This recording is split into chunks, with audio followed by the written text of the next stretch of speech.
Episode में हमने देखा था कि जुयांग ने डीमन डेटी के साथ जबरदस्त बैटल करके उसे हरा दिया, मगर इस चक्कर में उसका दोस्त पाइथन न्यू 7 काफी ज्यादा घायल हो चुका था। तो जुयांग हुआंग विलेज में स्पिरिचुअल हब परचेस करने के लिए पहुंच गया। इसी दरमियान लॉर्ड जाओ और जू लिंगफू ने उसे कैप्चर करने की कोशिश की। ये दोनों बंदे काफी ज्यादा पावरफुल थे, तो उन्होंने अपने हेवनली प्रेशर का इस्तेमाल करते हुए जुयांग को पूरी तरह से सप्रेस कर दिया। अब आगे तो इस एपिसोड की शुरुआत उसी सीन से होती जहाँ पर जुयांग लॉर्ड जाओ और जू लिंगफू के हाथों बुरी तरह से सप्रेस हो रहा था। जू लिंगफू लॉर्ड जाओ को बता देता है कि जुयांग को मैं अपने साथ ले जा रहा हूँ और अगर वो मेरे साथ नहीं आ पाया तो फिर मैं उसे खत्म कर दूंगा। अगर ये मेरा नहीं हुआ तो फिर इसे जीने का कोई अधिकार नहीं। वेल ये सारी बातें सुनकर जुयांग को भी टेंशन आ रहा था और उतने में जुयांग को गोल्डन बेल की आवाज आई। उसमें मौजूद एल्डर कह रहे थे कि ये दोनों तो इतने पावरफुल भी नहीं, मगर फिर भी देखो तो इनमें घमंड कूट कूट कर भरा पड़ा है। जो सुनते साथ ही जुयांग एकदम एक्साइटेड होकर गोल्डन बेल से पूछने लगा कि सीनियर क्या आप इन दोनों खड़ूस बुड्ढों को मार सकते हो? वेल जुयांग ने उन्हें बुड्ढा बोला था, ये बात उन दोनों ने भी सुन ली। वहीं पर सीनियर जुयांग से कहते, बच्चे कहीं तुम मेरे साथ मजाक तो नहीं कर रहे? देखो यार मैं पहले से ही काफी ज्यादा घायल हूँ, इनफैक्ट मैं खुद को ही बचा नहीं सकता, तो भला इन दोनों बुड्ढों को कैसे खत्म कर पाऊंगा? तो जुयांग तुरंत ही इन दोनों से माफी मांगते हुए कहने लगा कि मेरे लॉर्ड्स मैंने आप दोनों को बुड्ढा नहीं बोला था, बल्कि मैं तो किसी और के बारे में बात कर रहा था, इसलिए आप दोनों ना मेरी बातों को बिल्कुल माइंड मत कीजिए। उतने में जू लिंगफू लॉर्ड जाओ से कहने लगा कि मेरे पास एक एडवांटेज है, मैं इस बच्चे को मारने के बाद इसकी सोल को भी डिस्ट्रॉय कर सकता हूँ, लेकिन तुम ऐसा नहीं कर पाओगे। इधर जुयांग धीरे से गोल्डन बेल से कहने लगा कि अगर आप इन दोनों को नहीं मार सकते तो कोई बात नहीं, लेकिन एटलीस्ट आप इनके सेपरेशन को तो हटा ही सकते हो। और उतने में जुयांग को लॉर्ड जाओ की आवाज आई। वो जू लिंगफू को बता रहा था कि अगर मैं अपनी एक ही स्ट्राइक जुयांग पर हिट करूँ तो उसकी बॉडी और स्पिरिट दोनों भी डिस्ट्रॉय हो जाएंगे, इसलिए तुम मुझे कम समझने की गलती मत करना। उन दोनों की बातें सुनकर ही जुयांग समझ गया था कि अब उसके पास ज्यादा वक्त नहीं बचा, इसलिए वो गोल्डन बेल से कहता है कि फटाफट से इस सेपरेशन को हटा दीजिए। और उतने में वहाँ पर एनर्जी का एक बहुत बड़ा एक्सप्लोजन हो गया। गोल्डन बेल ने इन दोनों मास्टर्स की एनर्जी को हटा दिया था, जिसके चलते जुयांग आजाद हो गया। तब तक इन दोनों मास्टर्स को लग रहा था कि जुयांग तो भागने की कोशिश करेगा, इसलिए वो दोनों फटाफट से जुयांग पर अटैक करने के लिए जंप लगा चुके, लेकिन जुयांग अपनी जगह से मूव नहीं होता। वो एकदम क्यूट अंदाज में लॉर्ड जाओ उसे कहने लगा कि मैं आपके साथ जाने के लिए तैयार हूँ। इतना ही नहीं, जुयांग तो बड़े ही प्यार से लॉर्ड जाओ की तरफ भाग रहा था। ऐसा लग रहा था मानो लॉर्ड जाओ को बड़े ही प्यार से गले लगाएगा। वेल जुयांग का डिसीजन सुनकर लॉर्ड जाओ भी थोड़े से सरप्राइज हो गए और उन दोनों को एक साथ मिलता हुआ देखकर जू लिंगफू ने फटाफट से जुयांग की सोल पर अटैक कर दिया। उसकी सोल उसकी बॉडी से बाहर आ चुकी थी, जिसके चलते जुयांग की बॉडी नीचे गिर जाती है और जू लिंगफू ने उसकी सोल पर कब्जा कर लिया। अब ये देखते साथ ही लॉर्ड जाओ ने जू लिंगफू पर एक जोरदार पंच हिट कर दिया। वो फटाफट से अपना मास्क पहनते हुए धर्मा फॉर्म एक्टिवेट कर लेता है। जुयांग की सोल तो ये सब देखकर ही काफी ज्यादा हैरान थी। उसे लगा ही नहीं था कि बुड्ढा इतना ज्यादा पावरफुल होगा और उसे जोश में आता हुआ देखकर जू लिंगफू ने भी अपने टैलिस्मान की पावर को एक्टिवेट कर लिया। वो कह रहा था लॉर्ड जाओ क्यों ना हम दोनों ही मुकाबला करें, जो जीतेगा वही जुयांग पर कब्जा करेगा।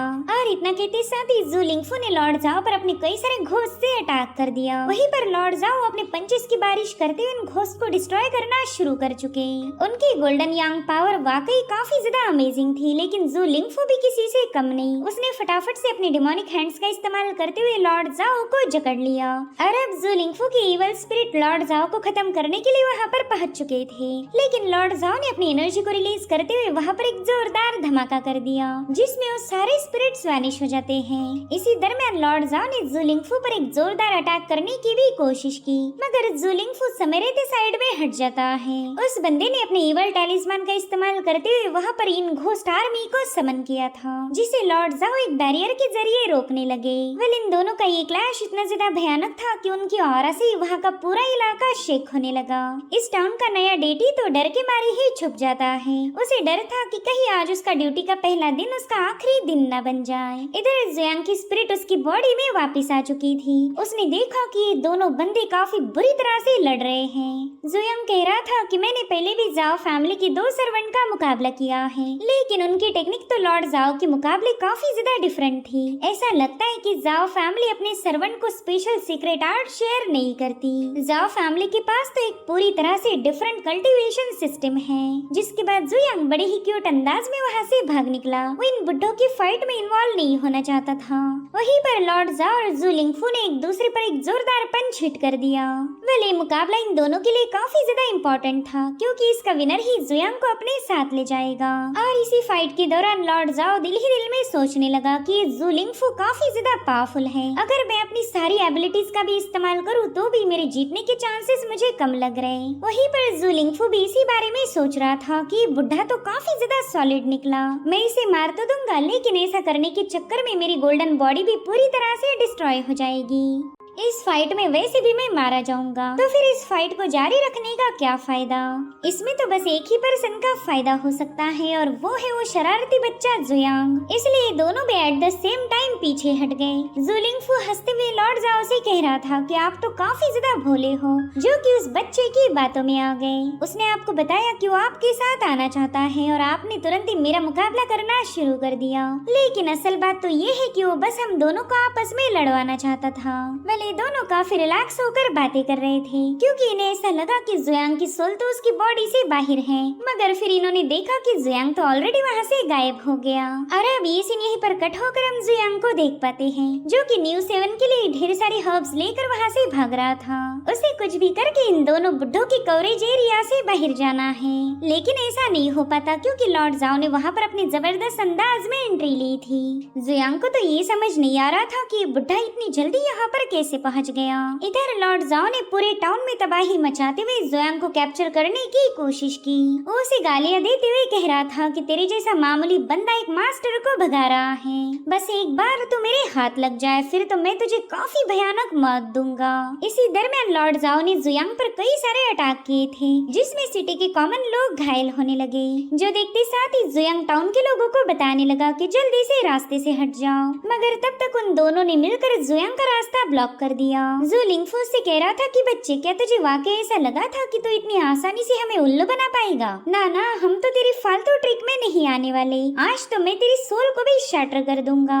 और इतना कहते साथ ही जू लिंगफू ने अपने डीमन सबड्यूइंग इन फायर को एक्टिवेट कर लिया, और अब ये दोनों भी अपनी अमेजिंग पावर के साथ जुयांग पर स्ट्राइक हिट करने के लिए आगे बढ़ते हैं। जुयांग को तो सैंडविच जैसा फील हो रहा था। इसी दरमियान लॉर्ड जाओ ने हेवन फ्लैटनिंग सील को एक्टिवेट कर लिया।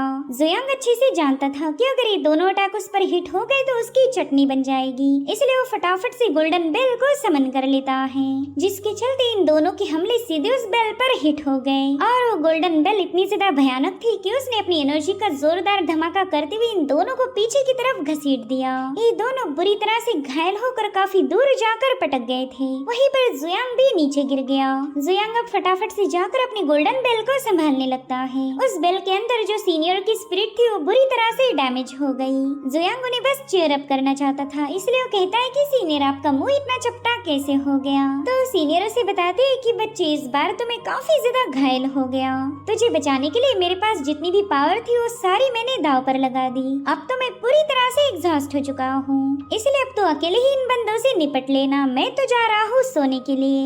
और फिर वो सीनियर जुयांग की बॉडी से स्टिक होकर खराटे मारने लगे, और उतने में जुयांग की नजर पड़ी लॉर्ड जाओ पर। उसकी धर्मा बॉडी ने अपना एक हाथ खो दिया था। लॉर्ड जाओ सोच रहा था कि इस बंदे के पास तो काफी पावरफुल मैजिकल ट्रेजर है जो कि इसे प्रोटेक्ट कर रहा। मैंने केयरफुल रहकर ही इस बंदे पर अटैक करना चाहिए था। ये ट्रेजर तो वाकई अमेजिंग होगा। इसने मेरी और सिटी गॉड जू लिंगफू की फुल स्ट्राइक को आराम से झेल लिया, मगर अब इस ट्रेजर की पावर पूरी तरह से एग्जॉस्ट हो गई। ये तो अब इस बच्चे को बचा नहीं सकता। और लॉर्ड जाओ के लिए यही एक प्लस पॉइंट था, इसलिए वो फटाफट से अपने हाथ को दोबारा से जनरेट कर लेता है, और अब उसने जुयांग की तरफ भागना शुरू कर दिया। वहीं पर जुयांग भी अपनी पीठ पर बेल को लटकाते हुए वहाँ से निकल पड़ा। इसी दरमियान लॉर्ड जाओ जुयांग को कैप्चर करने की कोशिश करने लगा, मगर जुयांग की बेल सीधे उसके चेहरे पर हिट हो गई, और इस एक ही फटके में लॉर्ड जाओ बुरी तरह से घायल होकर पटक गया। जुयांग तो उसकी ऐसी हालत देखकर ही हैरान था। वो तो अपनी बेल से अब काफी ज्यादा इम्प्रेस हो जाता है, क्योंकि बिना कुछ करे भी वो बेल उसके काम आ रही थी। साथ ही उसने चेक किया कि गोल्डन बेल के सीनियर तो मजे से खराटे फुर्राटे मार रहे। उन्हें खबर ही नहीं थी कि जुयांग उनका इस्तेमाल करता जा रहा। और इसी दरमियान लॉर्ड जाओ ने सीधे उस पर छलांग लगा दी। जुयांग तो जैसे तैसे खुद को बचाते हुए साइड में हट जाता है, मगर लॉर्ड जाओ तो बस उसे अपने धर्मा फॉर्म के नीचे कुचलने की कोशिश कर रहा था। तो जुयांग उसे चकमा देते हुए इसके दोनों पाँव के बीच में से स्किट करते हुए आगे बढ़ा। वेल एल्डर जाओ को तो इसकी बिल्कुल भी उम्मीद नहीं थी और फिर उसने अपनी बेल को ग्रैब करते हुए सीधे एल्डर जाओ पर जोरदार हमला कर दिया, जिससे वो बंदा पीछे की तरफ पुश हो जाता है। उसे तो यकीन ही नहीं होता कि इस बेल की पावर एग्जॉस्ट होने के बावजूद भी जुयांग इसका इस्तेमाल कर पा रहा। इनफैक्ट इस अटैक के चलते लॉर्ड जाओ के धर्मा फॉर्म पर कई सारे क्रैक्स पड़ गए और ये देखकर ही जुयांग के चेहरे पर स्माइल आ जाती है। उसे अब कॉन्फिडेंस आ चुका था कि वो गोल्डन बेल के जरिए लॉर्ड जाओ को हरा सकता है, इसलिए वो फटाफट से अपनी गोल्डन बेल लेकर उस पर अटैक करने की कोशिश करने लगा। और वहीं पर लॉर्ड जाओ उसके हर एक अटैक को डॉज करते हुए पीछे हट रहे थे। इसी दरमियान जुयांग उससे कह रहा था कि बुड्ढे, अगर तुझ में जरा भी हिम्मत है तो मेरे पास आकर बात कर। और इतना कहते साथ ही जुयांग ने उस पर अपनी बेल से फटका लगा दिया, लेकिन लॉर्ड जाओ अपने दोनों हाथों को एज ए शील्ड इस्तेमाल करते हुए जुयांग पर एक जोरदार लात जड़ देता है, जिससे जुयांग पीछे की तरफ घसीट चुका था। वेल लॉर्ड जाओ इतना तो समझ गया था कि गोल्डन बेल जब तक जुयांग के पास है तब तक वो इस बच्चे से आसानी से निपट नहीं पाएगा, मगर अभी तक उस बुड्ढे ने हार नहीं मानी थी और अब उसने एक बार फिर से जुयांग पर हमला कर दिया, जिसे जुयांग अपनी बेल की मदद से काउंटर कर रहा था। लेकिन लॉर्ड जाओ ने जुयांग और उसकी बेल को एक ही फटके में हवा में उछाल दिया। हालांकि जुयांग दोबारा से वहां पर पहुंच चुका था। वो तो बस अब अपनी गोल्डन बेल के नीचे इस लॉर्ड जाओ को स्मैश करना चाहता है और उसके हमले वाकई काफी ज्यादा फनी थे। वो गोल गोल घूमते हुए लॉर्ड जाओ को फटके लगाने की कोशिश कर रहा था और उसकी ये हरकतें देखकर लॉर्ड जाओ को ही चक्कर आने लगे। लॉर्ड जाओ सोचता है कि पता नहीं ये बंदा इतनी चालाकी कहाँ से सीखा होगा और फिर जुयांग ने अपनी बेल सीधे उसकी तरफ थ्रो कर दी, मगर लॉर्ड जाओ अपने दोनों हाथों की मदद से उस बेल के अटैक को डॉज कर लेता है। मगर लॉर्ड जाओ कुछ समझ पाई इससे पहले जुयांग अपनी गोल्डन बेल लेकर उसके पास पहुंच चुका था और अब जुयांग ने हवा में छलांग लगाते हुए सीधे अपनी गोल्डन बेल को उस बुड्ढे पर दे मारा, मगर लॉर्ड जाओ तो अपने दोनों हाथों से उस बेल को होल्ड कर लेते हैं। उसे उम्मीद थी कि जुयांग अब पीछे हटेगा, लेकिन ऐसा नहीं होता। जुयांग ने तो बस उस पर मुसलसल अपने बेल से हमले करना शुरू कर दिए। जुयांग ने उस बुड्ढे को इतनी बुरी तरह से सप्रेस कर दिया था कि जमीन में काफी गहरा गड्ढा बन गया। वेल इस तरह से एक से तो जुयांग ने निपट लिया है। वो अच्छे से जानता था कि लॉर्ड जाओ जल्दी से बाहर नहीं आने वाला, मगर तब तक उसके दूसरे अपोनेंट जू लिंगफू को भी होश आ गया। जुयांग दिल ही दिल में सोचता है कि मैंने कुछ भी करके इस बंदे को भी घायल करना चाहिए, मैं इसे रिकवर होने का चांस नहीं दे सकता। इधर जू लिंगफू को कोई आइडिया नहीं थी कि लॉर्ड जाओ की कैसी चटनी बन गई। वो तो अपनी ही टशन में कह रहा था कि मैं नेदरवर्ल्ड का सिटी लॉर्ड हूँ, भला एक मामूली सा बंदा मुझे चकमा कैसे दे सकता। आज तो मैं उस कमीने बच्चे का खून पी के रहूंगा। लेकिन उतने में जुयांग अपनी गोल्डन बेल लेकर उसके मुंह पर एक जोरदार फटका लगा देता है। जुयांग उससे कह रहा था कि मेरा खून पीने के लिए तेरा मुंह तो सही सलामत रहना चाहिए। इधर लॉर्ड जाओ जैसे तैसे उस कुएं से बाहर आ गया, मगर बाहर आते साथ ही जू लिंगफू सीधे उस पर हिट हो जाता है। सो इस तरह से अकेले जुयांग ने इन दोनों बंदों की हालत खस्ता कर दी, और वो भी एक ऐसे ट्रेजर के साथ जिसकी तो पावर भी एक्टिवेट नहीं थी। मगर जुयांग को अगर यहाँ से निकलना है तो इन दोनों को और ज्यादा घायल करने की जरूरत थी, इसलिए वो अपनी बेल लेकर फुल स्पीड के साथ इनकी तरफ आगे बढ़ रहा था। तभी लॉर्ड जाओ जू लिंगफू से कहने लगा कि अगर हम दोनों इस बंदे के हाथों मरना नहीं चाहते तो हम दोनों को अपनी फोर्सेस को ज्वाइन करना होगा, वरना ये बच्चा तो हमें अपनी बेल के नीचे कुचल कर ही मार देगा। जो सुनकर जू लिंगफू भी उठते हुए कहने लगा कि हाँ बिल्कुल, अगर हमने फोर्सेस ज्वाइन नहीं की तो इस सिटी में जलील हो जाएंगे। ये अकेला बच्चा हमारी चटनी बनाकर यहाँ से भाग निकलेगा। सो इस तरह से इन दोनों बंदों ने फटाफट से अपने पावर्स को एक्टिवेट कर लिया, और अब इन दोनों को फॉर्म में आता हुआ देखकर जुयांग भी ब्रेक लगा लेता है। वो जानता था कि वो एक साथ तो इन दोनों का मुकाबला नहीं कर सकता, इसलिए जुयांग ने एक बार फिर से उन्हें अपनी बातों से बहकाने की कोशिश की। वो कहता है मेरे लॉर्ड्स, इस फाइट को इतना ब्रूटल बनाने की कोई जरूरत नहीं, अभी के अभी हार और जीत का फैसला हो सकता है। आप में से कोई भी एक अपनी फुल फोर्स का इस्तेमाल करते हुए मेरे मैजिकल ट्रेजर के अटैक को ब्लॉक कर सकता है। जो भी बंदा ये कर पाएगा वो इस मुकाबले का विनर होगा और मैं उसके ही साथ जाऊंगा। वैसे मैं सोच रहा था कि तुम दोनों को मैं मुकाबला करने का मौका दूंगा। अगर तुम में से कोई एक घायल भी हुआ तो भी दूसरा मुझे कैप्चर कर सकता है, लेकिन मेरी बस एक ही शर्त है, आप दोनों एक साथ मुझ पर अटैक नहीं करोगे। इधर लॉर्ड जाओ जू लिंगफू को इशारों में बता रहा था कि सबसे पहला तुम जुयांग का मुकाबला करो। वहीं पर जुयांग भी अपने मैजिकल ट्रेजर से इन पर अटैक करने के लिए तैयार हो जाता है। वेल इन दोनों को फील हो रहा था कि जुयांग का ये वाला अटैक काफी ज्यादा भयानक होगा, मगर जुयांग तो इन पर अटैक करने की बजाय वहाँ से भाग निकला और इन दोनों में से किसी की भी इतनी हिम्मत नहीं थी कि वो जुयांग के पीछे जा पाए, क्योंकि अगर कोई बंदा उसके पीछे गया तो जुयांग उस पर फटका लगाएगा और फिर फायदा दूसरे का होगा, क्योंकि जुयांग उसके हाथ लग सकता है। लॉर्ड जाओ जुलिंगफू को बता रहे थे कि इस बच्चे ने तो हमें उलझन में डाल दिया। मैंने तो कभी सोचा ही नहीं था कि इसके पास इतना भयानक मैजिकल ट्रेजर होगा। अगर नेक्स्ट टाइम मुझे इसे कैप्चर करना है तो मैं पूरी तैयारी के साथ जाऊंगा। अगर मेरे पास भी काफी पावरफुल ट्रेजर रहा तो मैं जुयांग को पकड़ सकता हूँ। जिस पर जुलिंगफू कह रहा था, लॉर्ड जाओ मुझे तो ऐसा नहीं लगता। उस बंदे ने आपकी इतनी तगड़ी धुलाई की है कि आपको रिकवर होने में ही टाइम लगेगा। इनफैक्ट अब तो आप में इतनी भी पावर नहीं बची कि आप मेरे डीमन गॉड को हरा सको। अगर मैं चाहूँ तो अभी इसी वक्त आपको इस नेदर डेटी के हाथों मार सकता। जिस पर लॉर्ड जाओ कह रहा था कि मुझे अकेले समझने की गलती मत करना। अगर तुम्हारे पीछे लोग हैं तो मैं भी अकेला नहीं। मेरे बस एक ही इशारे पर यहाँ पर ढेर सारे कल्टीवेटर्स पहुँच जाएंगे जो कि तुम्हें और तुम्हारे नेदर डेटी को एक साथ निपटा सकते हैं। लेकिन मेरे ख्याल से हमने जुयांग के खातिर आपस में लड़ाइयाँ नहीं करनी चाहिए, क्योंकि इसमें उस बच्चे का ही फायदा होगा। उसने तो शुरू से ही हम दोनों को उल्लू बनाया ताकि हम आपस में लड़ाइयाँ करते रहे और जुयांग यहाँ से भाग जाए। इस बार भी उसने काफी अच्छा दाव खेला। तो बताओ, क्या तुम अभी भी मेरे साथ मुकाबला करना चाहते हो या फिर इस बैटल को यहीं पर रोक दिया जाए? जिस पर जुलिंगफू कह रहा था कि आपने एकदम सही कहा। उस बच्चे ने हम दोनों को बड़ी ही चालाकी से आपस में ही लड़वा दिया। मुझे नहीं लगता कि हमने बैटल करके बेवजह एक दूसरे का नुकसान करना चाहिए। अब ये सुनते साथ ही लॉर्ड जाओ फटाफट से अपने मास्क को हटा देता है, जिसके चलते उसका धर्मा फॉर्म डिसअपियर होकर वो अपने असली फॉर्म में आ चुका था। लॉर्ड जाओ जुलिंगफू से कहता है कि वो मामूली सा बच्चा हम दोनों के हाथ से निकल गया। ये तो हमारे लिए बहुत बड़ी शर्म की बात है। इस खबर के फैलते साथ ही हम दोनों तो किसी को मुंह दिखाने के लायक नहीं बचने वाले, और इसलिए मैं चाहता हूँ कि वो जुयांग इस लिंगलिंग रीजन से बाहर नहीं जाना चाहिए। तो जुलिंगफू भी उसकी बातों से अग्री होते हुए कहने लगा कि जुयांग काफी ज्यादा खतरनाक है, उसे जल्दी से कैप्चर करके पनिश करना होगा, और उस कमीने की वजह से हम दोनों में जो झगड़े हुए हम उसे बाद में सुलझा लेंगे। मगर सबसे पहला हमारी टॉप प्रायोरिटी होनी चाहिए जुयांग को कैप्चर करना। जिस पर लॉर्ड जाओ कह रहा था कि हाँ बिल्कुल, हमने इस मसले को यहीं पर सॉर्ट आउट करना चाहिए। तो इस तरह से लॉर्ड जाओ और जुलिंगफू के झगड़े भी खत्म हो गए और जुयांग भी वहाँ से भाग निकला था। अब ये सीन यहीं पर कट होकर हमें लॉर्ड जाओ की चेम्बर दिखाई गई, जहाँ पर लॉर्ड जाओ आराम करते हुए अपनी इंजरीज को हील करने की कोशिश कर रहा था। वो यांगर नाम के बंदे को बता रहा था कि हमें जल्दी से प्रोविंस ऑफिस को खबर करनी पड़ेगी। जुयांग काफी ज्यादा खतरनाक है। मैं खुद इतना पावरफुल होने के बावजूद भी उसके हाथों घायल हो गया, मगर हम उस बच्चे को हाथ से नहीं जाने दे सकते। जाओ फैमिली के हर एक जीनियस को खबर दे दो कि उन्होंने जुयांग की तलाश शुरू कर देनी चाहिए। जुयांग भले ही कल्टीवेशन के लो लेवल पर हो, मगर फिर भी वो डीमन किंग जितना पावरफुल है। अगर डीमंस की बात की जाए तो 10,000 सालों में कोई एक ऐसा बंदा पैदा होगा जो कि डीमन किंग के टाइटल को होल्ड करेगा।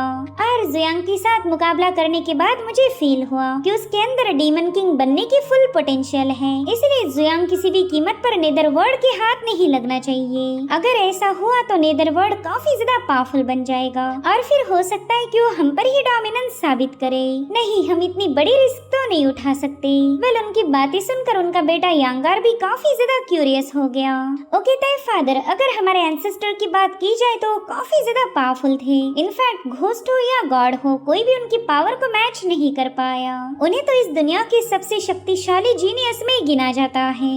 इनफैक्ट इस दुनिया में ऐसा कोई नहीं जो कि उन्हें सरपास कर सके। तो फिर मुझे एक बात समझ नहीं आ रही, इतने पावरफुल होने के बावजूद भी हमारे एंसेस्टर डीमन आर्ट्स में इतनी दिलचस्पी क्यों दिखा रहे? मेरे ख्याल से हमने उस जुयांग का पीछा छोड़ देना चाहिए। वैसे भी हमारे पास इतनी सारी पावरफुल टेक्निक है कि हमें जुयांग के नॉलेज की कोई जरूरत नहीं। जिस पर लॉर्ड जाओ कहता है, यांगार, हमारे फैमिली के कई सारे सीक्रेट हैं जो कि मैंने आज तक तुम्हें नहीं बताए, लेकिन मेरे ख्याल से अब वक्त आ चुका है कि वो सारी बातें मैं तुम्हारे साथ शेयर करूं। दरअसल 20 साल पहले हमारी जाओ फैमिली ने एक सीक्रेट मिशन में पार्टिसिपेट किया था। जाओ फैमिली ने तीनों क्लैन के एल्डर्स और हजारों नियो मास्टर्स को एक लोकेशन पर भेज दिया। दरअसल वो बाइलियो काउंटी का एक माउंटेन था जिसे माउंट दू शाओ कहा जाता है। पुराने रिकॉर्ड्स के अकॉर्डिंग ऐसा कहा जा रहा था कि वहाँ वहाँ पर एक एंशिएंट ग्रोटो हेवन है। ये वही जगह थी जहाँ पर एंशिएंट ची रिफाइनर टोयू ने कल्टीवेट किया और इसलिए दूशा माउंटेन पर गए हुए सभी लोगों ने पूरे ग्रोटो हेवन को चेक किया। उन्हें पूरी उम्मीद थी कि यहाँ से उन्हें लॉर्ड टोयू की लेगेसी हासिल होगी और कुछ ही दिनों के अंदर उन लोगों को एक जेड स्लिप और एक मैनुअल नजर आया। साथ ही वहाँ पर एक ऐसी पेंटिंग थी जिसमें एक पावरफुल इमॉर्टल को असेंड होता हुआ दिखाया गया। तुम्हें तो पता ही होगा कि इस दुनिया में इमॉर्टल बनना कितना ज्यादा मुश्किल है। इतने सालों के बावजूद भी कोई भी बंदा असेंड नहीं हो पाया, लेकिन ऐसा माना जा रहा था कि उस जेड स्लिप के अंदर इमॉर्टल बनने का तरीका है। एंशिएंट टाइम्स में लॉर्ड टोयो ने खुद उस जेड स्लिप को लिखा था।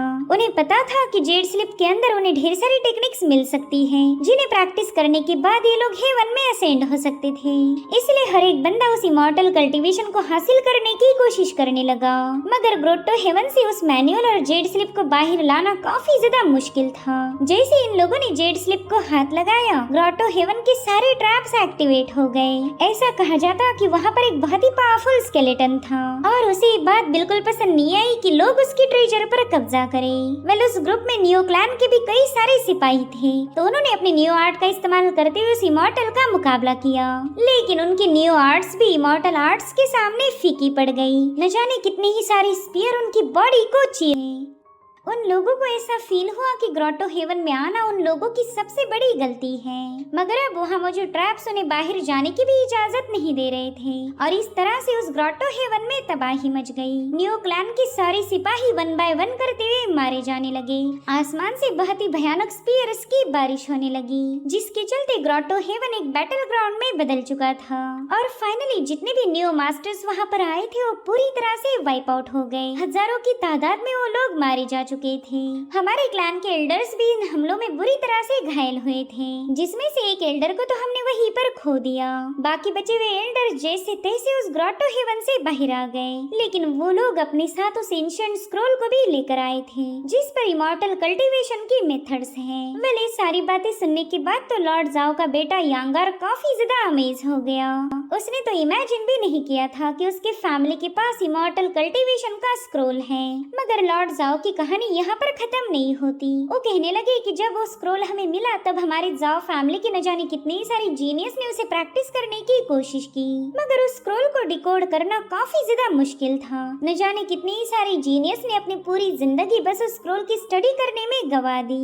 20 साल हो गए, लेकिन हम बस उस स्क्रॉल का बस एक छोटा सा पोर्शन ही डिसिफर कर पाए। दरअसल उस स्क्रॉल को लिखने के लिए लॉर्ड टोयो ने एंशिएंट लैंग्वेज का इस्तेमाल किया था, तो उस भाषा को समझना इस दुनिया के लिए काफी ज्यादा मुश्किल है। लॉर्ड जाओ बताते हैं कि उस पर लिखी हुई इमॉर्टल आर्ट काफी ज्यादा अमेजिंग थी। भले ही हम उसका छोटा सा पोर्शन ही समझ पाए, मगर वो एक ही आर्ट हमारी सारी टेक्निक पर भारी पड़ गई। और जहाँ तक मैं जानता हूँ स्क्रॉल पर डिमोनिक आर्ट का जिक्र है, और यही रीजन था कि हमारे एंसेस्टर डिमोनिक आर्ट्स को लेकर इतने ज्यादा दिलचस्प हैं। अब अगर बात जुयांग की जाए तो वो बंदा काफी ज्यादा टैलेंटेड है। मैं तो इतना पावरफुल होने के बावजूद भी आज तक डिमोनिक आर्ट्स को कल्टीवेट नहीं कर पाया, मगर वो बच्चा बड़ी आसानी के साथ डिमोनिक आर्ट्स को यूज कर सकता है। सिर्फ जुयांग ही वो बंदा होगा जो कि उस स्क्रॉल की गुत्थी को सुलझा सकता है, और इसी वजह से जुयांग का हमारे हाथ लगना काफी ज्यादा इम्पोर्टेंट होगा। वो बच्चा हमारे हाथ लग गया तो हम उस जेड स्लिप को डिकोड करके इमॉर्टल कल्टीवेशन की प्रैक्टिस करेंगे। फिर तो हमारी जाओ फैमिली को कोई रोक नहीं सकता।